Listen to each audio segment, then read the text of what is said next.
गोली आली नाही आली का पहिले माकाची सुरुवात केस वाढलेलं मग चंपकच्या कट्ट मारायला गेलतो. राजा केसरीला मथुरला बघायला फुल गर्दी होती. त्याच गर्दीमध्ये आला वादळ, भुंगा आणि मेहरबान यो वादळ आला न तसाच पोरीनं काही काम नव्हतं तर माझे दोन शेंड्या बनल्या, बोलता माऊ बनवता तुला माऊ. तर नमस्कार, स्वागत आहे तुमचं विनूच्या ब्लॉग मध्ये. तशीच घाणेरडी चप्पल घालून निघलेल चाललेल कर्जतला राजा केसरीला. पोचले वाटतं होतं बिंदूरचा बेताज भाषा मथुरला बघायला फुल गर्दी जमले. रस्ता नव्हता तर टांगा पलटी, एक तांगावरती एक तांगार खालती. इकडे गट चालू होतं ना इकडे बघता होतं मैदानानं मोठा वादळ आलता डायरेक्ट. नाड्याम भुंगा आणि मेहरबान पळणार होता. आज वादळ वेगळाच दिसणार होता म्हणून पब्लिकची नजर राजा केसरी होती.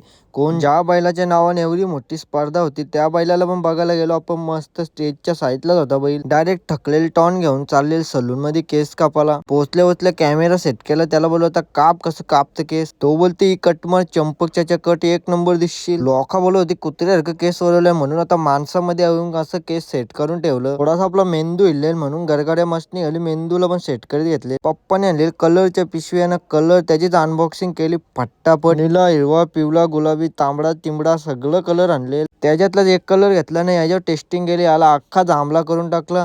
तो पण तावा फुल होता ना आपल्या नाव त्यांनी जांभळा केला. माऊला पण मी लगेच माखवली, वली उद्या आहे पण आजच माखून घ्यावं बोलू. पण या जादूच्या तोंडाचा कलर काही निघला नाही, अख्खा थोबा जांभळा होऊन राहिले. बोलतो दादा मी जादू. तसंच माऊनी माझ्या बांधलेले दोन शेंड्या, बोलतो तू पण दादा माऊ बन. कसा तिने केस बांधले बघा ना. काही बोलाच्या आधी मी शेंड्या सोडल्या ना. आजच्या ब्लॉग मध्ये एवढं, भेटू उद्याच्या ब्लॉग मध्ये. फॉलो करा.